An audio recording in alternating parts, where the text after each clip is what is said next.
you do start a book, you don't have the whole idea. You simply don't.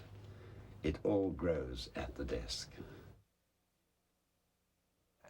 When you're writing, it's rather like going on a very long walk across valleys and mountains and things, and you get the first view of what you see, and you write it down. Then you walk a bit further, maybe up onto the top of a hill, and you look down and you see something else, and you write that. And you go on like that day after day, getting different views of the same landscape, really. And the highest mountain on the walk is obviously the end of the book, because it's got to be the best view of all, when everything comes together and you can look back and see everything you've done and it all ties up. But it's a very, very long, slow process. Well, my work routine is very simple. And it's always been the same for the last 45 years. The great thing, of course, is never to work for too long at a stretch, because after about 2 hours, you are not at your highest peak of concentration, so you have to stop. Some writers choose certain times to work, other times it suits me to start rather late. I start at 10 o'clock in the morning, and I stop at 12. Always, however well I'm going. But I always stay there till 12, even if I'm a bit stuck. You have to keep your bottom on the chair and stick it out. Otherwise, if you start getting in the habit of walking away when you're stuck, you'll never get it done.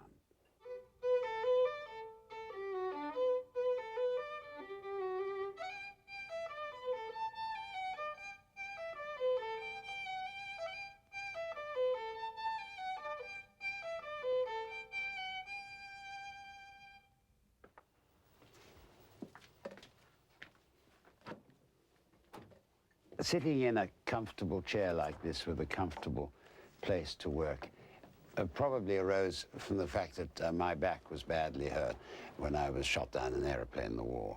And there was no way I was going to sit up and write at a desk. And so I'd slowly worked it all out very, very carefully. I have a comfy chair. I've got this writing desk. I made this myself. It's got on it billiard cloth, which is very soft on the eyes, this dark green. I wanted this thing at exactly the right angle for writing, so I've put a roll of corrugated paper under here, and I kept making it bigger or smaller till it was dead right. And so all in all, when I am in this little place, it takes a little while to get in and out of, but once you're in, you're there, and it's lovely. And there's no aches or pains or anything, and you can lose yourself in your work. It is my little nest, my womb. I think the art of writing well is something wonderful to know, and even if you aren't going to become a writer, it's wonderful to have all through your life when you write letters, or you go into some profession or business. You must be able to write lucidly and express what you want to say properly on paper. It starts always with a tiny little seed of an idea, a little germ. And that even doesn't come very easily. You can be mooching around for a year or so before you get a good one. When I do get a good one, mind you, I quickly write it down so that I won't forget it, because it disappears otherwise, rather like a dream. But when I get it, I don't dash up here and start to write it. I'm very careful. I walk around it and look at it and sniff it and then see if I think it will go. Because once you start, you're embarked on a year's work. And so it's a big decision. I have no real idea of how the book is going to go when I start to write it. For example, the first children's book I wrote, which was about 26 years ago, James and the Giant Peach, I had a kind of fascination with the thought that an apple. There's a lot of apple trees around here and fruit trees, and you can watch them through the summer growing bigger and bigger, from tiny little apples to bigger ones and bigger. And it seemed to me an obvious thought. I mean, what would happen if it didn't stop growing? Why should it stop growing at a certain size? And this appealed to me. I thought that was quite a nice little idea. And then I said, which fruit shall I take for my story? And I thought apple, pear, plum. Peach is rather nice. It's a lovely fruit, and it's pretty, and it's big, and it's squishy, and you can go into it, and it's got a big seed in the middle, which you can play with. And so the story started. One of the vital things for a writer who's writing a book, which is a lengthy project and is going to take about a year, is to how does he keep the momentum going? It was the same with a young person writing an essay. Again, they've got to write 4 or 5 or 6 pages. But when you're writing it for a year, you go away and you have to come back to, actually I never come back to a blank page. I always finish about halfway through. To be confronted with the blank pages is not very nice. But Hemingway, the great American writer, taught me the finest trick when you're doing a long book, which is, he simply said in his own words, when you're going good, stop writing. And that means that if everything's going well and you know exactly where the end of the chapter is going to go and you know just what the people are going to do, you don't go on writing and writing and writing until you come to the end of it. Because when you do, then you say, well, where am I going to go next? And you get up and you walk away and you don't want to come back because you don't know where you're going to go. But if you stop when you're going good, as Hemingway said, when you're going good, stop. And you know what you're going to say next, but you make yourself stop and you put your pencil down, everything, and you walk away. You can't wait to get back because you know what you're going to say next. And that's lovely. And you have to try and do that every time, every day, all the way through the year. Going good, stop. If you stop when you're stuck, you're in trouble. I've just managed to finish a longish book, which will be published in America, I think, in next fall. And I had awful trouble with it. I got it wrong. I spent 6 or 8 or 9 months writing it, and when I'd finished, it wasn't right. I mean, it just wasn't right. And I hadn't backed up, and I hadn't kept changing, because the character, your main character, the little girl, keeps changing actually all the time, and I hadn't bothered to go back and rewrite that, several chapters. So I started, a year ago, I started the whole book again, and rewrote every word, and I knew where I was wrong, and I was able to get the character right, and the other characters, and all the different motivations and things like that. It was a very interesting experience, which I've never had to do before, but maybe in my old age, I'm getting not so good at it, and it takes longer. And I really had to rewrite the whole book. And now I'm fairly happy with it. I think it's okay, but it certainly wasn't before. You live with the book. I try when I go down out of this little hut to the house. I never talk about what I'm doing. I try to switch off. And as far as my family is concerned, I have switched off, because we talk about all sorts of other jokey things and go and play golf in the orchard or pick fruit or dig the garden, but your mind is working, and when you lie down in bed and put the light out, your mind is working on it all the time. It's a fairly devastating process, actually, because you can't get rid of it until you've finished it. You really can't get rid of it. And my lucky thing is I laugh at exactly the same jokes as children laugh at, you know. And that's one reason I'm able to do it. And I don't sit up here roaring with laughter, but you have wonderful inside chuckles all the time. And it's got to be exciting, it's got to be fast, it's got to have a good plot, but it's got to be funny. It's got to be funny. And each book I do is a different level of that. The Witches is quite different from the BFG or James or Danny. There are many I mean, the fine line between roaring with laughter and crying because it's a disaster is a very, very fine line. You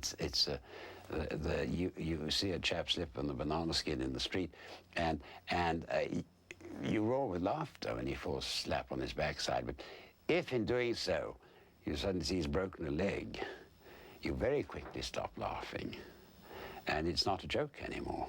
I don't know, there's a fine line, and you just have to try to find it. You never describe any horrors. You have some happening, you just say that they do happen. And children who got crunched up in Willy Wonka's chocolate machine, they were carried away, and that was the end of it. And the parents screamed, "Where's he gone?" And Wonka said, "Well, he's gone to be made into fudge." But that's the end, and that's where you laugh, because you don't see it happening. You don't hear the child screaming or anything like that, ever, ever, ever. You cannot let evil triumph at all. You can let the reader think it's going to triumph, but then it mustn't. And for children, of course, the ones that make good triumph in children's book is the hero, the heroine, the little child always, and that's fun. Because if children are like me, they associate strongly with the hero of the book, and you pretend it's you, which is nice. I mean, I spend my life having dreams of glory, even in my old age. I'm always winning the Golf Open Championship or tennis at Wimbledon or something like that. I go through long thinks about this, lying in the dark when I'm not writing a book, trying to get to sleep in bed. Every little detail of what happens. It's usually to do with sports. And whatever sport is going on at the moment, and I love watching sport on television, whatever's going on, I lie in bed and dream up that I've beaten them all and everyone's surprised. It's great fun. It's the same with books. You associate with the heroine or the hero. That's a good onion, isn't it? I grew 100 of these this year. We've just dug them up, and they're drying out now. I wouldn't live anywhere else except in the country, here. I've never lived in the city. And of course, if you live in the country, your work is bound to be influenced by it in a lot of ways. Not the pure fantasy, like Charlie and chocolate factories and witches and BFGs, but a lot of the others, you're influenced by everything around you. I suppose the one that was most dependent purely on this countryside around here is Danny, the Champion of the World. And I rather loved that book. And when I was planning it and wondering where I was going to let Danny and his father live, all I had to do, I didn't realize it, all I had to do was look around my own garden. And there it was. The caravan, which I had acquired years before and made into a playhouse for my children. And that is the caravan that you will find a picture of in Danny, the Champion of the World. It showed that they were very poor. It's just a lovely place to put a small family. It helped me a lot, that caravan. The other book of mine, which was greatly influenced by the surroundings here, is one that I am extremely fond of. It's called Fantastic Mr. Fox. Let me show it to you.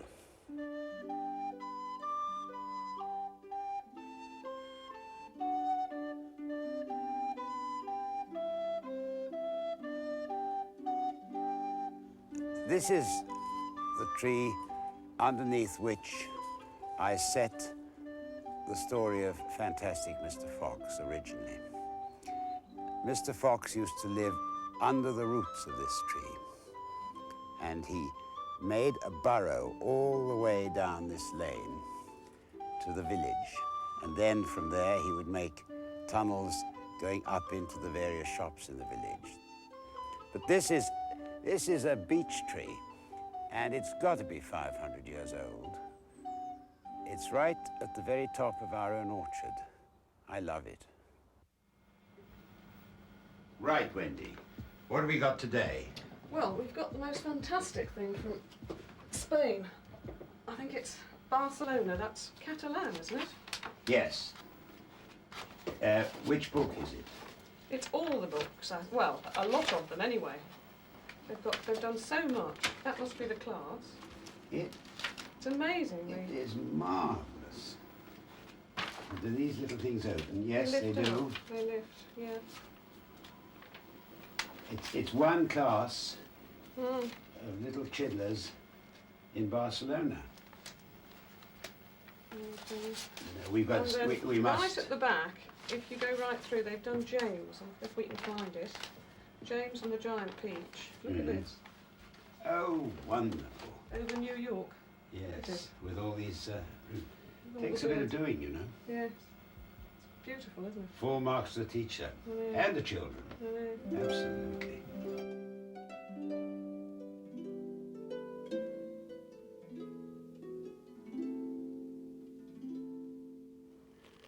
Well, when you're writing a book with people in it, as opposed to animals,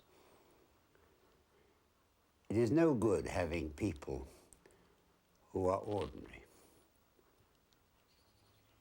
because they're not going to interest your readers at all. Every writer in the world has to use characters that have something interesting about them. And this is even more true in children's books. I find that